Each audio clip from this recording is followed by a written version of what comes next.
port militaire de Toulon. Cela fait maintenant 10 mois que le Charles de Gaulle est au bassin.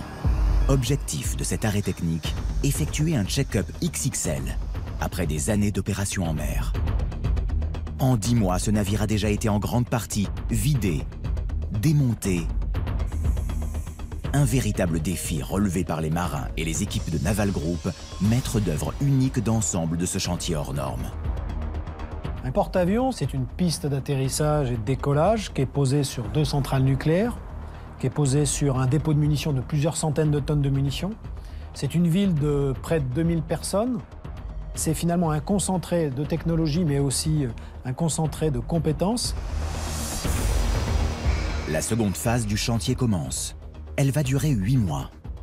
Il s'agit maintenant en priorité d'adapter, de moderniser ce navire, le transformer pour faire face aux défis du XXIe siècle et maintenir notre porte-avions nucléaire dans l'élite mondiale.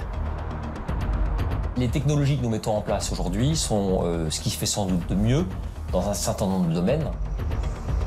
Vous allez découvrir la transformation de ce navire d'exception, la rénovation du central opération, le cerveau du bâtiment, le remplacement des radars, mais aussi les travaux sur les systèmes d'appontage et de catapultage, la nouvelle configuration des hangars aviation à Rafale. Un des enjeux majeurs de ce chantier, le passage au tout Rafale. Remplacer les super-étendards qui représentaient hier une partie de la flotte embarquée par des Rafales marines. Ces avions de chasse français répondent parfaitement aux défis de la guerre de demain. Ce passage au tout Rafale va faciliter notre coopération avec nos alliés. Vous suivrez avec nous l'entraînement des marins, un travail sans relâche pour apprivoiser les nouvelles technologies qui vont être intégrées. Objectif, être prêt le jour J dans 8 mois, quand le navire va reprendre la mer. Bienvenue dans les coulisses du porte-avions du futur.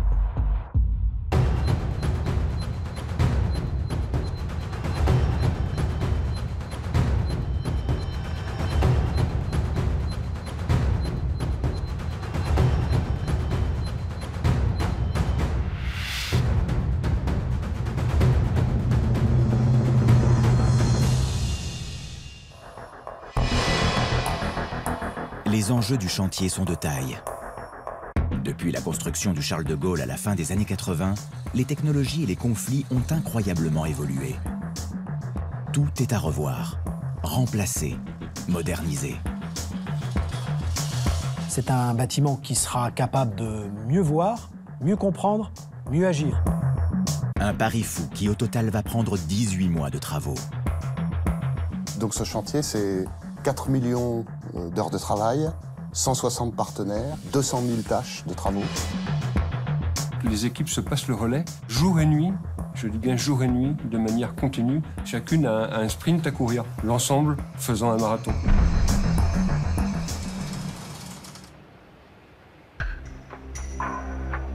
Pour la Marine nationale, l'enjeu est technologique, mais aussi politique. Le Charles de Gaulle est l'unique porte-avions français. Sans lui, c'est la puissance française qui est affaiblie.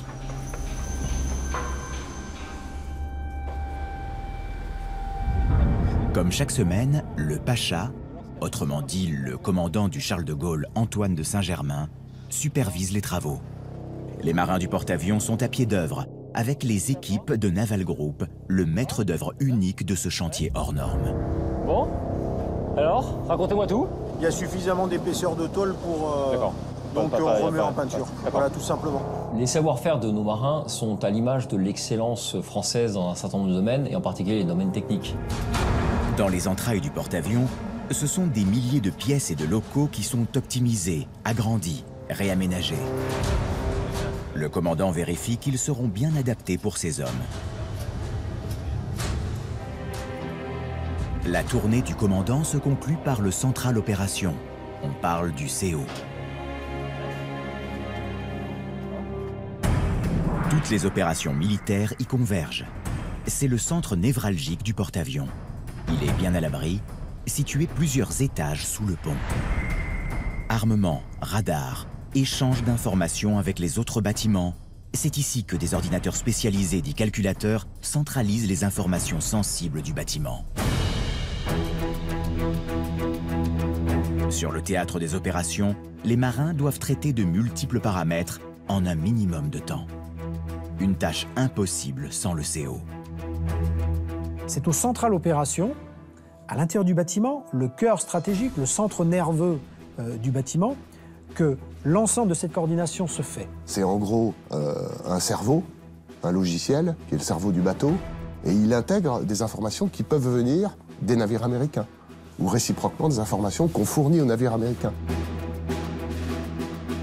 Le calculateur est un élément indispensable dans l'autodéfense du bâtiment. C'est lui qui est capable de faire une évaluation de la menace et le commandant pourra décider, si besoin est, le tir et d'abattre la menace qui arrive sur le porte-avions.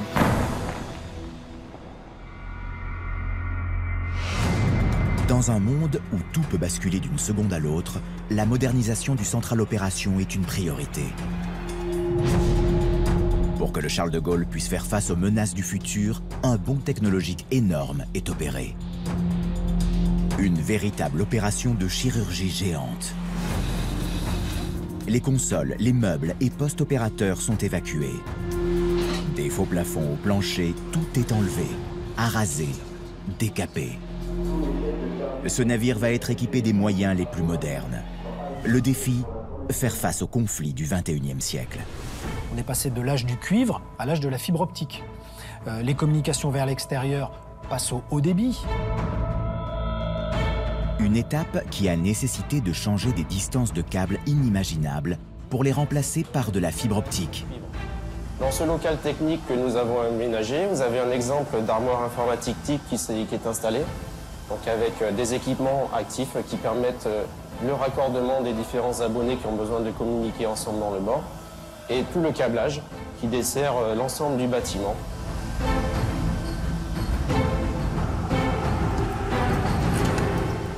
Le nombre de ces installations est impressionnant. Au total, l'équivalent de 340 km de câbles de cuivre et de fibre optique sont installés.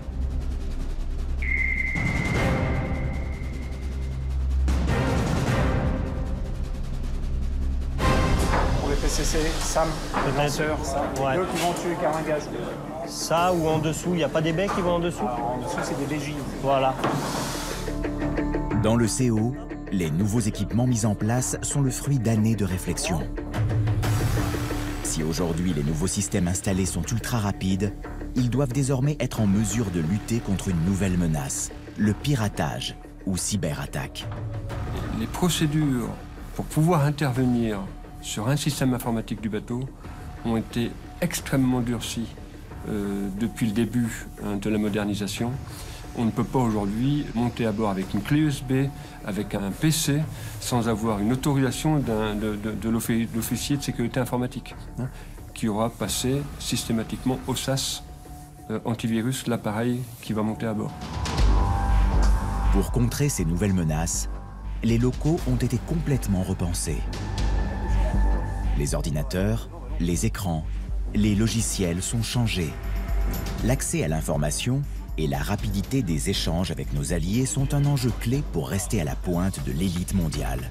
Directement, tu as ton écran qui t'affiche tes zones de secteur en fonction de ce que tu veux avoir, en fonction de tes gabarits. L'outil en lui-même, il est pas compliqué, c'est même plus intuitif que ce qu'on avait avant. Ces nouveaux réseaux de communication vont permettre au Charles de Gaulle de rester à la pointe des futures opérations militaires.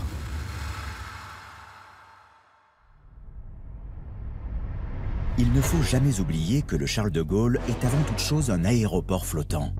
Il ne serait rien sans ses aéronefs, et notamment ses chasseurs embarqués. Ce sont eux qui dotent le navire d'une force de frappe phénoménale. Défense aérienne, attaque au sol ou en mer, appui aérien de troupes au sol, renseignement. Grâce à eux, aucune zone de conflit ne peut échapper aux porte-avions français. Mais pour améliorer les performances du Charles de Gaulle, un choix drastique a été opéré. Alors qu'hier, la flottille était composée de Rafales et de super-étendards, désormais tous les avions de chasse embarqués seront des Rafales marines F3. Le passage au tout Rafale aura deux avantages. Le premier, c'est l'organisation à bord. En ayant un seul type d'aéronef, en termes de maintenance, en termes de mise en œuvre sur le pont d'envol, c'est beaucoup plus simple pour l'ensemble des acteurs, de la planification jusqu'au pont d'envol. Le deuxième avantage, c'est que les capacités militaires qu'offre le Rafale par rapport au super étendard sont largement supérieures. Et du coup, d'avoir un parc composé uniquement de Rafale nous permettra d'augmenter l'effet militaire du groupe aéronaval. La suppression des super étendards au profit des Rafales est une révolution. Avec ce Rafale Marine dernier cri, le porte-avions et son groupe aérien embarqué prennent une autre dimension. Les capacités du Rafale sont hors normes. Il peut voler près de 2000 km sans ravitaillement et sa vitesse de pointe atteint 2400 km/h. Ces doubles moteurs permettent qu'en cas de panne ou de dommage, l'avion continue de voler. Un crochet fixé sur le train avant assure le catapultage du Rafale Marine. Sa capacité d'armement est impressionnante, du missile standard à la bombe atomique. Il transporte 3 fois plus d'équipement que ses prédécesseurs. Ce Rafale Marine possède une autre spécificité conçue pour le porte-avions, une crosse d'appontage, qui permet d'accrocher l'avion au câble de freinage lors des phases d'atterrissage. Puissance, rapidité, maniabilité, jamais le porte-avions n'aura été si performant. Nous arrivons sur le théâtre, nous connectons avec tout notre environnement tactique et dès le premier jour, on est capable de mener le combat.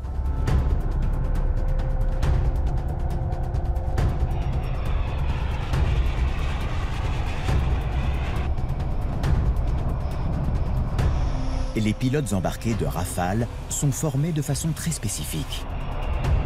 Ils doivent apprendre à se poser sur l'équivalent d'un terrain de tennis.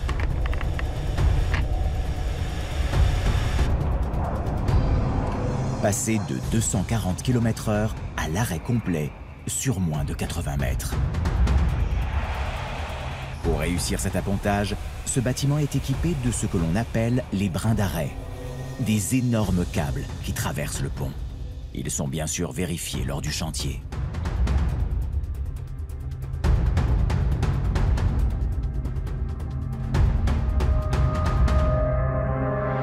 Tout va très vite. D'abord, vous sentez cette décélération, un peu comme si vous êtes sur l'autoroute et vous pilez. Quand en gros vous passez de 250 km/h à 0 en 50-60 mètres. Vous avez un gros bruit métallique, ça c'est les souvenirs que j'ai de mon premier appontage. J'avais l'impression que j'avais éclaté mes 2 pneus, que j'ai roulé sur mes jantes, parce que un bruit métallique incroyable.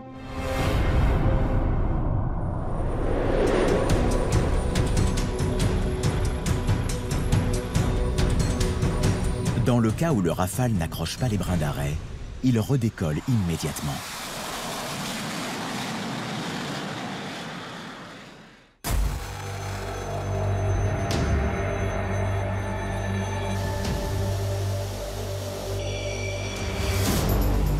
Sur les théâtres d'opération, pas de place au repos. Les marins et les pilotes doivent être prêts à décoller à tout moment. Pour assurer cette efficacité, le système de catapulte est entièrement remis à neuf. Les catapultes, ce sont les systèmes d'éjection des avions embarqués Rafale. Des béliers souterrains qui propulsent l'avion en ligne droite, le long d'un rail. Invisibles à l'œil nu, ils sont situés sous le pont du navire. Sur moins de 80 mètres, les catapultes font décoller un avion en 3 secondes chrono. Une puissance impressionnante. Vous faites de 0 à pratiquement 300 km/h en moins de 2 secondes. En fait, votre tête est emmenée en arrière comme ça, vous avez beau avoir l'appui-tête, et donc en fait vous êtes un peu bloqué pendant la phase de catapultage parce qu'on arrive à des accélérations qui sont vraiment très élevées.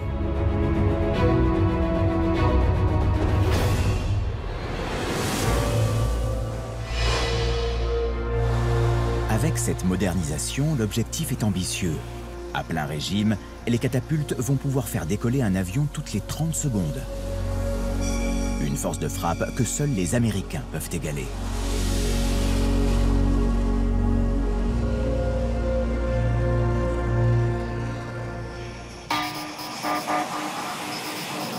Pour les pilotes, la coordination et la confiance avec les équipes du pont d'envol est primordiale. Pendant la durée du chantier, impossible d'effectuer les exercices de catapultage et d'appontage sur le pont d'envol, car le Charles de Gaulle est le seul porte-avions français. Conserver les automatismes est un défi quotidien pour les hommes du porte-avions et du groupe aérien embarqué. Mais alors, comment les pilotes peuvent-ils rester performants? Paradoxe, c'est à terre qu'ils font ce travail. Direction, la base de l'aéronautique navale de Landivisio, en Bretagne. C'est là que les marins du ciel et personnel du pont poursuivent leur entraînement.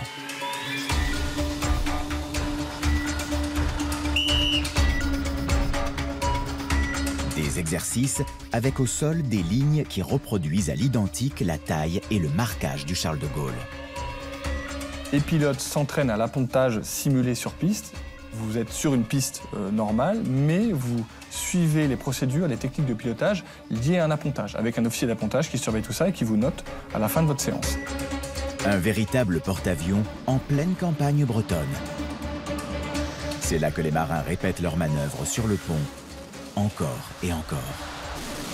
Comme des gammes au piano, il faut les répéter, qu'elles soient ancrées au plus profond de soi-même et ne pas faire d'erreur le jour où vous avez une mission importante. C'est pas toujours simple, notamment quand on vient d'une mission de 8 heures au-dessus du théâtre irakien où on est vraiment fatigué. Mais l'entraînement sur Terre ne suffit pas.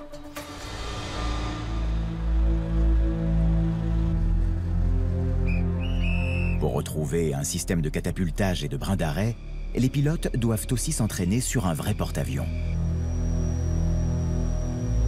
Alors une seule possibilité, les marins militaires français vont aller s'exercer sur un porte-avions américain. La coopération entre la France et les États-Unis dans le domaine des porte-avions est très ancienne. Il faut se souvenir qu'après la Deuxième Guerre mondiale, les Américains nous ont prêté des porte-avions pour retrouver les savoir-faire. C'est un voyage hors norme pour la Marine nationale.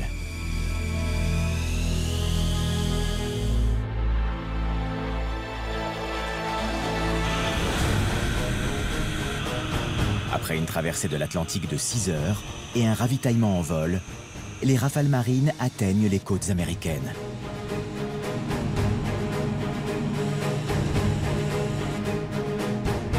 C'est sur la base de Norfolk, en Virginie, que tout l'équipage se rejoint. Le but, c'est de s'insérer dans un groupe aérien américain. Ils ont les mêmes structures que nous, avec plusieurs flottilles. Eh bien, on s'insère comme une flottille avec eux. Au total, ce sont 350 marins, 12 Rafales marines et un Hawkeye qui font le déplacement jusqu'aux États-Unis. Une opération unique au monde.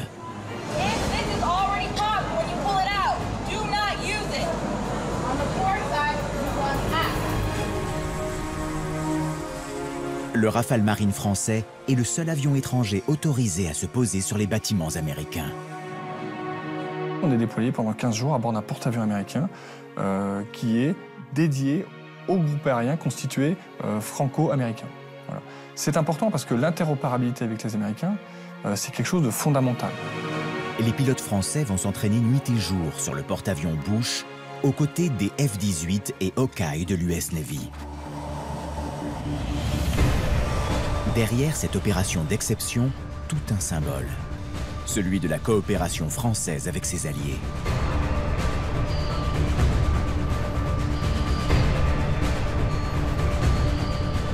Mais les pilotes et les marins du pont d'envol ne sont pas les seuls à devoir s'entraîner. Tout l'équipage du Charles de Gaulle doit aussi être prêt au combat quand le porte-avions appareillera. Sur les mers du globe, le Charles de Gaulle est amené à traverser des zones sous haute tension. Pour protéger le porte-avions, ces tireurs d'élite de la Marine nationale doivent rester au maximum de leur capacité. Une fois remis à la mer, les marins vont devoir réapprivoiser ce porte-avions nouvelle génération le plus rapidement possible. Alors que le chantier se poursuit à Toulon, la Marine se prépare déjà aux conflits à venir. C'est dans ce simulateur de la base navale de Toulon que les artilleurs s'entraînent pendant le chantier. Pour se perfectionner au comportement hostile, cette zone d'entraînement est ultra immersive. Commandant DP, 2 personnes armées, tribord 10 sur la jetée. Les écrans reproduisent la trajectoire des tirs et le mouvement des armes en conditions réelles. La piste est classée hostile. Piste hostile. Les situations à risque sont répétées dans un décor reproduit en 3D sur les murs du simulateur. C'est développé. Donc on effectue le warning 3 et un tir d'avertissement sur la piste suspecte dans 340. Aujourd'hui, les marins simulent le passage du canal de Suez. Le jour J sur le terrain, les hommes devront choisir en urgence les meilleures stratégies. Les enjeux sont militaires, mais aussi diplomatiques. Le Charles de Gaulle est une arme hautement politique aux mains du président de la République. Une seule mauvaise réaction peut passer pour une déclaration de guerre. Et vous vous limitez à ça, donc c'est très bien. Le Charles de Gaulle est le fleuron de la marine. Pour mettre à distance n'importe quel navire, avion ou drone, le porte-avions possède une détection de pointe. Le combat, c'est ce qui va permettre au navire d'être conscient de son environnement, lointain ou proche. Pour repérer les menaces, le Charles de Gaulle dispose d'un arsenal de 7 radars. Ces radars sont véritablement les yeux et les oreilles du bâtiment. Un équipement colossal qu'il faut moderniser et adapter aux futures missions du Charles de Gaulle. Exemple, le brouilleur radar ARBB-33, situé de part et d'autre de l'îlot. Son rôle est essentiel. En surchargeant d'interférences les capteurs ennemis, ces brouilleurs viennent perturber la localisation précise du Charles de Gaulle. Une technique qui permet de contrer les radars adverses et certaines armes. Pour protéger l'ensemble de sa force navale française, le Charles de Gaulle doit pouvoir détecter n'importe quel aéronef ou missile à plus d'une centaine de kilomètres. La réactivité au sein de la force, elle est extrêmement importante, notamment face aux menaces les plus modernes. Je pense par exemple aux missiles anti-navires qui pourraient être tirés contre la force. Eh bien, lorsque vous détectez cette menace, vous n'avez que quelques dizaines de secondes pour réagir. DMA en garde optique. 100 mm à l'heure. Dans le cadre de la modernisation, le nouveau radar Smart S va permettre au porte-avions de détecter à plus de 300 km le moindre avion ou drone. Il possède des capacités de détection 10 fois supérieures à l'ancien radar. Une précision indispensable dans les conflits du futur. Et c'est sur la presqu'île de Saint-Mandrier, à une quinzaine de kilomètres du chantier, que le futur radar de veille Smart S est installé. Un des enjeux majeurs du chantier, c'est de réussir toute la modernisation dans des délais très contraints. Donc un des outils qui nous a permis de réduire les délais d'intégration de tous les nouveaux matériels a consisté à les tester de manière anticipée sur des plateformes dans d'autres locaux que le bateau à proprement parler. Après des tests poussés, le radar est prêt à être installé sur le Charles de Gaulle.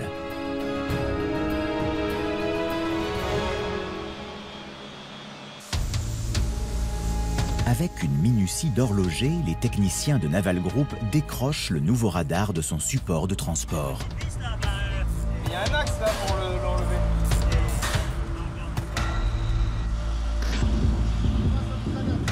Une fois sanglé à une grue, il est soulevé de quelques centimètres. Alors qu'on le hisse, les hommes vérifient que rien ne va se décrocher. Sur le Charles de Gaulle, un autre groupe de techniciens prépare le socle qui va réceptionner le radar.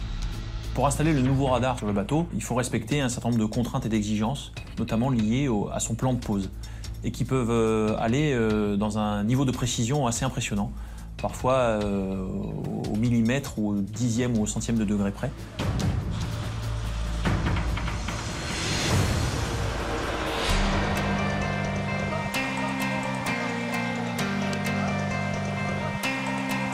Le radar prend enfin place sur le Charles de Gaulle.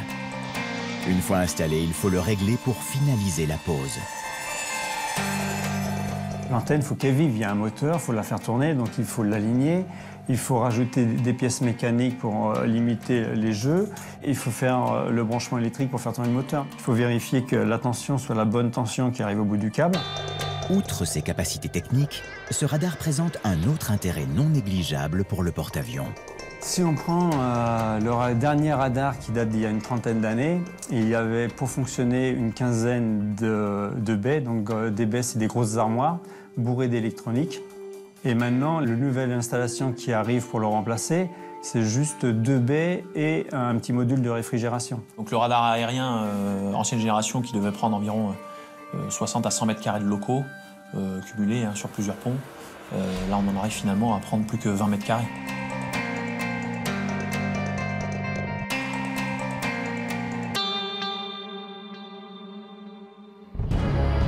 Au moment de se poser sur le Charles de Gaulle, le pilote est aidé par un élément indispensable, le miroir d'appontage. Ce dispositif ici à gauche de la piste. Ce système fonctionne avec des lumières de différentes couleurs qui donnent des repères au pilote en phase d'appontage. À Toulon, ce système est complètement revu.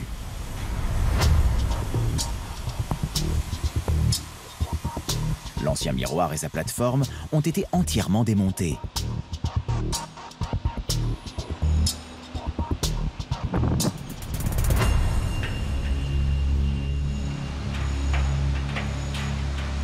Une nouvelle plateforme va être fixée.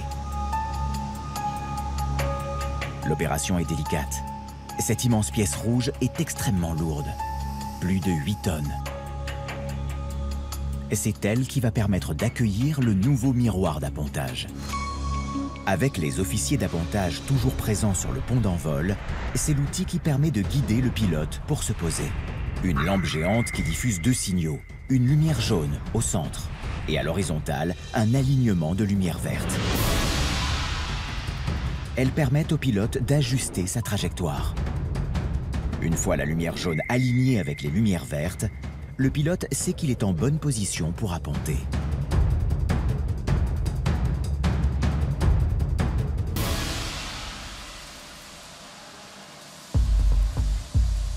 Ce matin, c'est Noël avant l'heure. Les techniciens de Naval Group déballent ce miroir. Le miroir d'appontage pourrait être comparé à un flipper avec beaucoup de lumière. Vous avez 2 types de flippers. L'ancien flipper américain des années 80 avec les vieilles ampoules, les vieilles technologies, et un flipper actuellement très moderne, basé sur des systèmes à fibre optique et beaucoup plus fiable qu'auparavant. Des techniciens vérifient l'alignement des signaux lumineux au pont du navire. L'instrument doit être parfaitement dans l'axe pour être opérationnel. Et il doit bien sûr être raccordé aux systèmes électroniques du porte-avions. Pas moins de 4 km de câbles sont nécessaires pour ce seul appareil. Un peu plus loin, les techniciens attendent impatiemment l'arrivée d'un nouvel élément clé, le dispositif d'appontage laser. C'est en effet ce système qui permet à l'officier d'appontage de repérer la position des avions en phase d'approche finale. Pour apporter une aide à l'appontage, il y a un système optique qui est basé sur un rayon laser, avec un rayon laser qui est émis du porte-avions, réfléchi par l'appareil et qui revient sur le porte-avions, qui sert à guider 2 caméras, une caméra de jour et une caméra infrarouge spécifique de nuit. Empaqueté avec le plus grand soin, le colis est déposé, doucement. Le laser est constitué de plusieurs pièces qu'il faut imbriquer, une par une. Un remontage à haut risque d'un Lego grandeur nature. Les pièces manipulées sont des bijoux technologiques très précieux. Pour faciliter l'assemblage, la surface des pièces est graissée. Suspendu par une grue, tout se joue au millimètre près.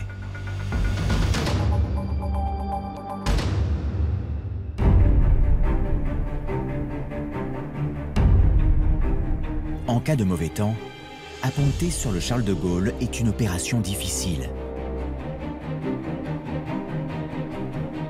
Les pilotes de Rafale Marine disent que vu de loin, en pleine mer, le Charles de Gaulle ressemble à un ticket de métro.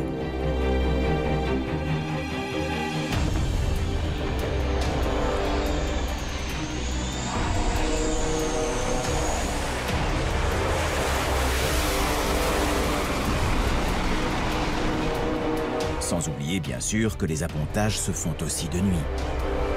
Un défi qui demande aux marins une mobilisation 24 heures sur 24.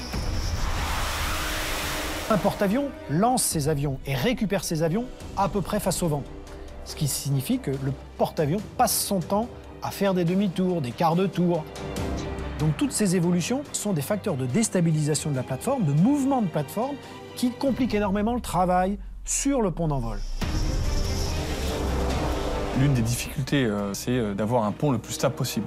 Tout le but de la stabilité, c'est de rendre le pont du porte-avions le plus fixe possible par rapport au pilote. Pour réduire au maximum le tangage du pont d'atterrissage, les Français ont mis au point un système de stabilisation unique au monde. Ce dispositif se compose de 3 éléments. Les ailerons, les safrans et ce que l'on appelle les trains cogites. Quand le navire tangue dans les vagues, un calculateur central vient actionner ces différents éléments du bâtiment. Le pont d'envol peut ainsi se redresser pour aider l'appontage des pilotes. Le Charles de Gaulle est le seul porte-avions au monde doté de cette technologie. Avec son système de tranquillisation de plateforme, et en particulier ces trains cogites, de compensation de la gîte, nous arrivons à avoir une plateforme extrêmement stable. Donc au plan tactique, au plan opérationnel, comme au plan pratique à bord sur le pont d'envol, cette grande stabilisation de la plateforme, c'est un considérable atout.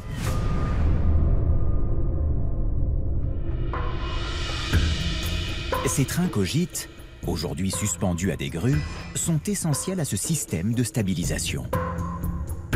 Ce sont des wagonnets très compacts roulant sur des rails de fer. Le principe de ces chariots est révolutionnaire. 12 lignes de train sont situées sous toute la largeur du pont d'envol. Comme le poids d'une balance, ces trains viennent compenser l'inclinaison du navire. Si le pont d'envol penche d'un côté, un automate vient instantanément tirer les trains du côté opposé. Le pont se redresse alors.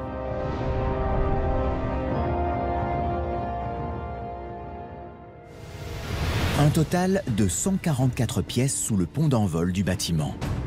Chaque wagon pèse plusieurs tonnes.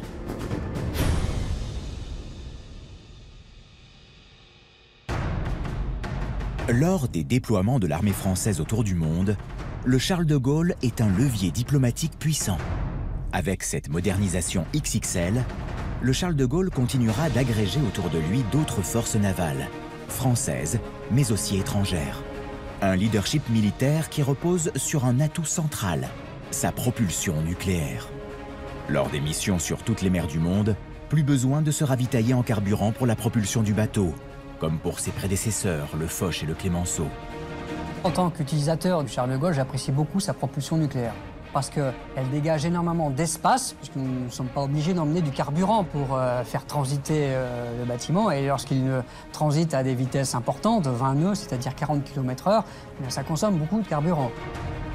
À bord, il n'y a pas besoin de garder de la place pour le combustible nécessaire à la propulsion, puisque ce combustible tient dans moins d'une dizaine de mètres cubes et vous permet de travailler pendant 10 ans. En effet, les cœurs nucléaires ne sont pas inépuisables. Tous les 10 ans, le combustible doit être entièrement renouvelé.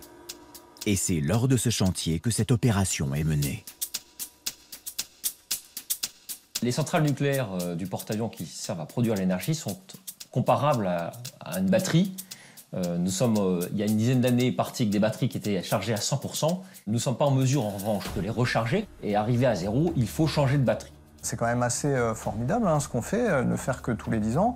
À titre de comparaison, sur une centrale EDF, le combustible il est remplacé on a à peu près une fois tous les ans et demi. Retour dans les années 80. Pour construire le Charles de Gaulle, la France fait le choix d'une technologie révolutionnaire, l'énergie atomique. Le Charles de Gaulle possède 2 réacteurs nucléaires. Chacun fonctionne avec des atomes d'uranium-235. Pulvérisés dans des cuves, ces atomes produisent de l'énergie sous forme de chaleur. L'énergie ainsi dégagée par les cœurs nucléaires permet de faire chauffer l'eau récoltée dans des générateurs. Portée à ultra haute température, la pression de la vapeur actionne la propulsion du navire, mais aussi les catapultes et de nombreux systèmes à bord. L'énergie produite est stupéfiante. Elle pourrait alimenter une ville de 20 000 habitants. Pour recharger les réacteurs, la surveillance à Toulon est extrême, car les cœurs nucléaires sont doublement sensibles. il faut préserver ces réacteurs français de l'espionnage industriel. Mais il faut aussi protéger le navire contre toute menace d'attaque. On doit pouvoir s'assurer que toutes les mesures de protection défense sont prises pour s'assurer qu'il n'y ait pas d'agression à la fois sur le bâtiment en lui-même, sur ses personnels qui travaillent dessus et enfin sur la chaufferie nucléaire. Je ne vous donnerai pas de détails sur ces opérations parce qu'elles sont couvertes par le secret de la défense nationale. Il y a des exigences de sûreté nucléaire très élevées. À cause des risques d'accident ou de terrorisme, les militaires se relaient 24 heures sur 24 pour contrôler la zone pendant la recharge des réacteurs. Seuls certains ingénieurs et ouvriers assermentés peuvent y accéder. Aucune caméra ne peut y entrer. Ce chantier technique extrêmement compliqué pour ce bâtiment de combat se fait dans un cadre extrêmement précis. Il est à l'intérieur de la base navale et à l'intérieur de la base navale, on a une zone de protection supplémentaire autour du Charles de Gaulle. Et enfin, pour accéder aux installations de la propulsion ou de la chaufferie nucléaire, on a encore d'autres barrières à passer pour pouvoir accéder enfin au travail. Recharger les cœurs nucléaires est une tâche ultra complexe, car les cuves possèdent différentes couches de protection. Pour extraire l'uranium appauvri, il faut ouvrir les réacteurs, couche après couche. L'image, ce serait presque un petit peu comme des poupées russes en fait, où il a fallu ouvrir de plus en plus pour aller chercher dans la dernière poupée le cœur nucléaire, le sortir et venir le remplacer. Une véritable opération à cœur ouvert qu'il faut effectuer rapidement. Car quand le Charles de Gaulle est immobilisé, c'est tout un pan de la défense française qui est affaibli. Durant la durée de ce chantier, la France n'a plus de porte-avions nucléaires disponibles. Pas question donc de prendre du retard sur le planning prévu. En situation de conflit, le Charles de Gaulle peut être touché à tout moment. Les marins doivent parfaitement maîtriser les process de sécurité, conserver les bons réflexes en cas d'incident. Durant ce chantier, de nombreux espaces ont été réaménagés pour installer les nouveaux systèmes de communication, pour le passage au tour rafale. Pour s'adapter à ces changements, des exercices comme celui-ci sont réalisés. Alarme incendie en Delta 013 poste OM. Évacuation de la zone en récupérant le matériel de la zone sinistrée. Imaginez une explosion, un incendie. C'est l'ensemble du Charles de Gaulle qui serait menacé. Durant le chantier, les équipes de sécurité s'entraînent régulièrement pour connaître au mieux la nouvelle configuration des locaux. Aujourd'hui, c'est le lieutenant de vaisseau Audrey qui dirige l'entraînement. Exercice du jour, simulation d'un feu dans les coursives. Donc là, la priorité est bien qu'on sache s'il n'y a plus personne sur zone. Les marins répertorient minute par minute leurs interventions. Rien ne doit être négligé. Dans la ponctuation, nous avons un blessé, une victime. Alarme, un blessé, évacué au niveau du PRV. La coordination est permanente. En cas de sinistre ou d'attaque du Charles de Gaulle, l'enjeu est de réagir le plus vite possible. Début d'attaque. Par arrosage semi-fixe. Début d'attaque, effectué par la CAI. Delta 0117. Pour préparer une telle évacuation d'urgence, il faut un sang-froid à toute épreuve. Le Charles de Gaulle est constitué de plus de 1000 pièces. Il faut maîtriser ce gigantesque labyrinthe. Feu éteint. L'incendie est maîtrisé et la victime mise en sécurité. Pour évacuer un bâtiment nucléaire comme le Charles de Gaulle, les connaissances mobilisées sont énormes. Lors de conflits potentiels, ce sont les vies de 2000 marins qui seront en jeu. Actuellement, nous avons un blessé qui a été mis au niveau du PRV, PZ avant. La priorité est bien la sauvegarde de la vie humaine. Fin de communication. Sous pont, dans les étages inférieurs du navire, une armée de centaines de marins sont spécialisés dans la gestion des aéronefs. Mais plus globalement, tous les marins du Charles de Gaulle, du cuisinier au médecin, sont tournés vers un objectif. Le rythme d'activité est cadencé par les coups de catapulte, avec une énorme vibration qui s'entend dans tout le bord. Donc tout le monde sait quand on catapulte des avions, et tout le monde entend les avions qui rentrent à bord. Pour maximiser cet outil de guerre ultra performant, tous les marins travaillent comme un seul homme. Vous n'y pensez pas forcément de manière complètement consciente, mais vous avez en tête que vous ne seriez pas là, vous, en train de vous prendre cette énorme accélération de 5G s'il n'y avait pas eu un travail colossal de plusieurs milliers de personnes.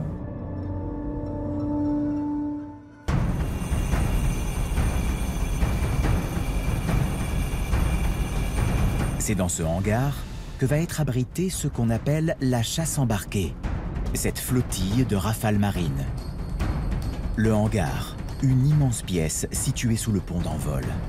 Test moteur, réparation électronique, tout se fait ici. De retour de mission, c'est là que les aéronefs embarqués sont réparés. Là, il est en réticulation, là. Avant cette modernisation, la chasse embarquée se répartissait entre rafales marines et super étendards. La configuration était bien sûr différente, car les ailes du super étendard se replient, contrairement à celles du Rafale.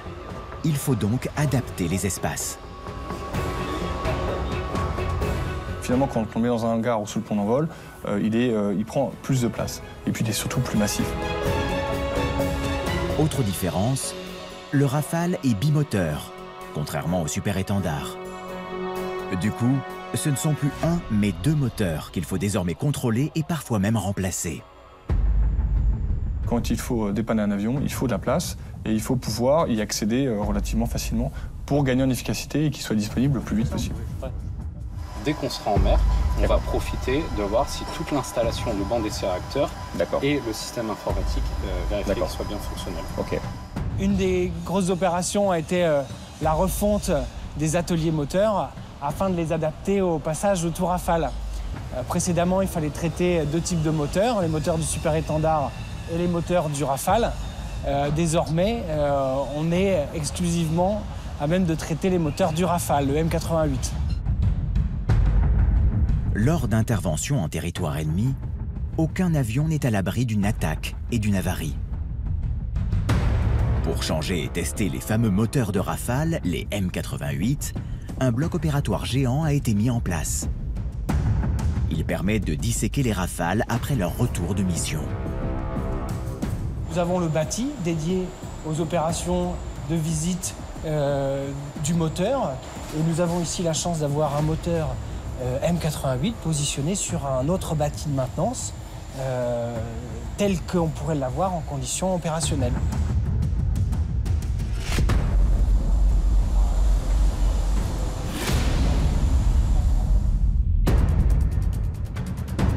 En pleine mer, le Charles de Gaulle est soumis à rude épreuve. Entre les températures tropicales ou glaciales, les tempêtes en mer et dans le désert, les installations doivent être capables d'encaisser ces chocs.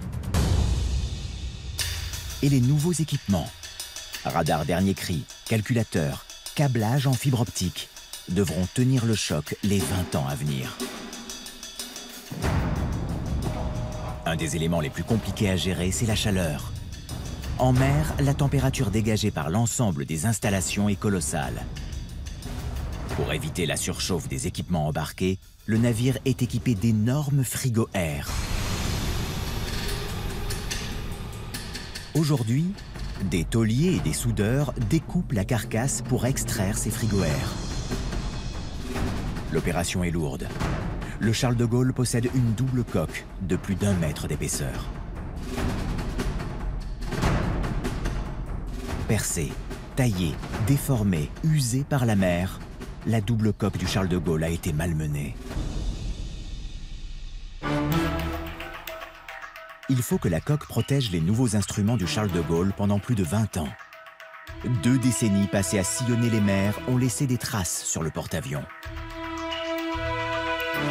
Comme un patient dans un bloc opératoire, les plaies doivent être recousues avec minutie. Pour protéger les nouveaux matériels high-tech, la coque doit être comme neuve. À l'extérieur, comme à l'intérieur. Ce travail de haute précision est confié à des spécialistes de la soudure. Rien que sur la coque, plus d'1 centaine de brèches ont été faites. Il faut tout réparer au millimètre près. Pour ces brèches, des équipes spécialisées sont mobilisées. Elles vérifient l'étanchéité de chaque partie au moyen de radiographie, d'ultrasons. Chaque ancienne brèche est radiographiée pour assurer un contrôle d'une précision extrême. On a des contrôles très complexes par radiographie, un petit peu comme on passe une radio du bras lorsqu'on s'est cassé le bras, quoi, pour éliminer tout défaut. Et on a en fait une carène comme elle est à neuf, quoi. Ici, c'est la soudure d'une pièce de moteur, le collecteur, qui est contrôlé. On vérifie si on n'a pas des indications à l'intérieur de la soudure, type fissure, porosité. Là, on voit le diamètre extérieur.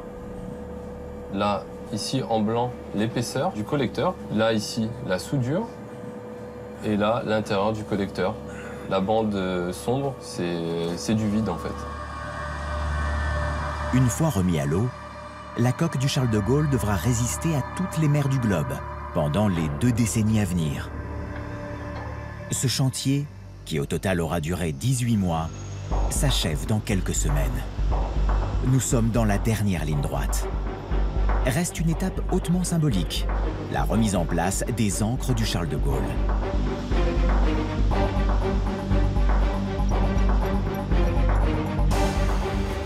Relié au navire par des lignes de mouillage de 300 mètres, c'est 80 tonnes qu'il faut hisser sans endommager la coque tout juste repeinte.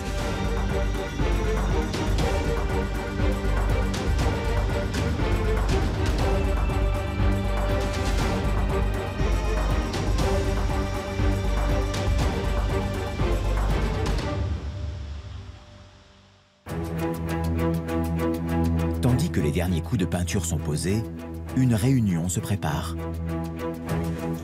Les responsables de Naval Group organisent la dernière étape du chantier du Charles de Gaulle au bassin, sa remise à l'eau.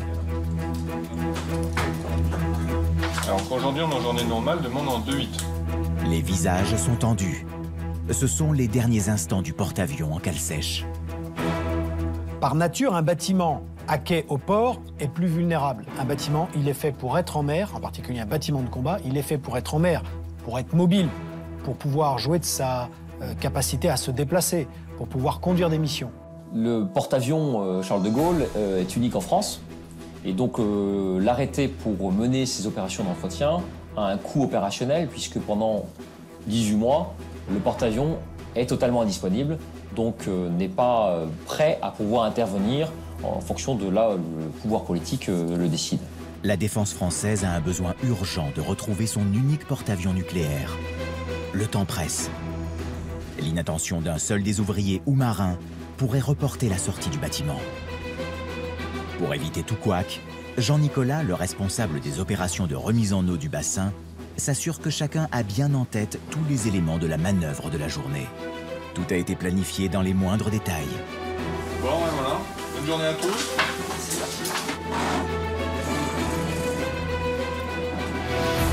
Pour une sécurité maximale, il va falloir remplir le bassin par paliers afin de vérifier l'étanchéité de la coque. Cela prendra 48 heures. Un premier palier devra immerger le bâtiment d'1 mètre. Le lendemain matin, à 3,80 m. L'après-midi, 5,80 m. Enfin, un 4e palier le surlendemain à 7,60 m. Dernier niveau avant la remise à l'eau totale et la sortie du bassin.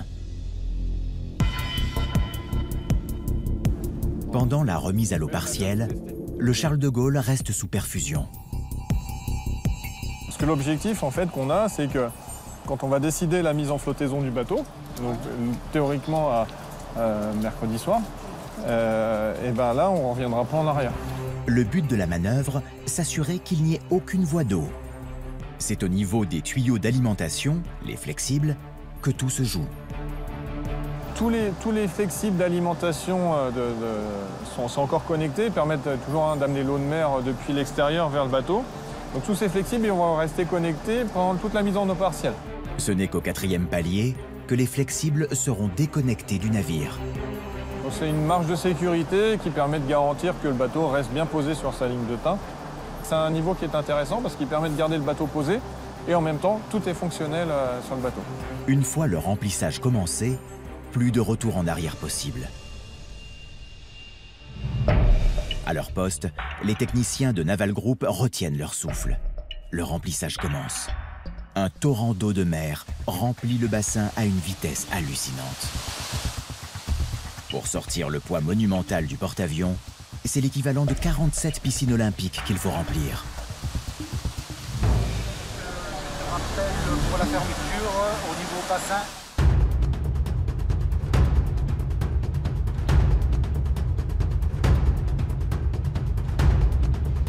C'est le grand jour.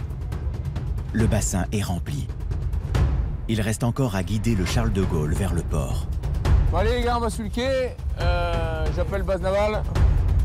Des plongeurs de la Marine nationale se chargent de retirer les dernières amarres. Vous avez plongé sur l'écarteur? Et à l'arrière, vous n'avez pas plongé? Ils communiquent en permanence avec les techniciens de Naval Group. Des protections gigantesques sont installées. Pendant la sortie du navire, il ne faut en aucun cas que la coque effleure le quai de béton. C'est la réussite de tout le chantier qui est dans la balance. Pour cette ultime étape, marins, militaires, ouvriers, techniciens extérieurs travaillent main dans la main. Puis, une fois à l'eau, c'est la Marine nationale qui reprendra le contrôle total du porte-avions. Un gars du Charles de Gaulle avec un mec de chez moi. On se dispatche sur la totalité du bâtiment. 4 à l'arrière, 5 autres personnes avec moi. Voilà, donc là vous êtes 5, c'est impeccable. Donc faites votre truc. C'est bon? T'as jamais fait? Ok. Lui il fait, voilà, tu suis avec lui, et vous deux avec lui. Puis de toute façon, bon, on sortira au fur et à mesure. Donc là, les marins reprennent véritablement possession de leur navire, à la fois sur les passes embarcation, sur les postes de manœuvre, et puis ensuite en passerelle où le commandant et l'ensemble de l'équipage reprennent le commandement du bateau, dirigent la manœuvre et corrigent la dérive éventuelle du bateau. À tous d'IRP, début mouvement. C'est une étape symbolique, mais c'est que le début de la suite des opérations. On va pouvoir commencer les essais à la mer, les essais à flot, donc et continuer vers la fin de l'arrêt technique.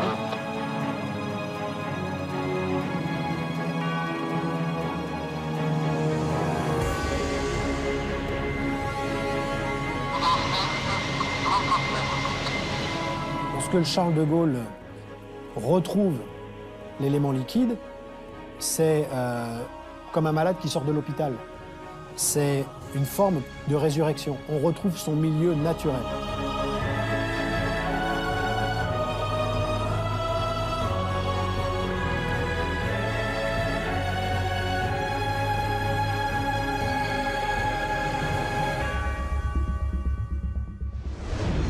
Durant ces longs mois, tous les éléments du navire ont été explorés. Chaufferie nucléaire,